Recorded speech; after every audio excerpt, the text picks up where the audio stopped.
ГСП онлайн. Городские новости сейчас. Пятница, 14:00. Администрация. Совещание по реконструкции взлетно-посадочной полосы Ухтинского аэропорта. По словам представителя Комиавиатранс, состояние самой полосы на сегодня нормальное, однако поверхностный слой находится в критическом состоянии. Последний полномасштабный ремонт проводился здесь в 1991 году. Сделать его сегодня силами одного муниципалитета невозможно. Поэтому на встрече представители власти обратились за помощью к промышленникам.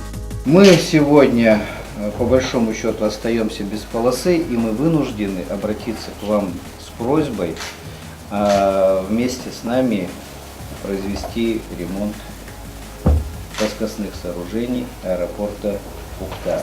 Цена вопроса 210-230 миллионов рублей только на ремонт самой полосы. Вместе со взлетным полем, рулежкой и перроном эта цифра вырастает до 370 миллионов. Кроме того, во время ремонта можно усилить полосу, чтобы принимать большее число самолетов.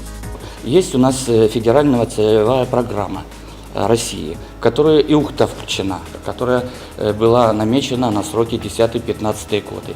В связи с определенными событиями все эти сроки относились и сейчас отнеслись аж до 2018 года, это уже официально. Там было заложено 2,5 миллиарда. Нам нужно продержаться хотя бы до этого срока. Участники совещания признали важность ремонта не только для пассажирского потока, но и развития промышленных проектов. Принципиальная договоренность о финансовой помощи достигнута, однако конкретные цифры и сроки ее предоставления не озвучены.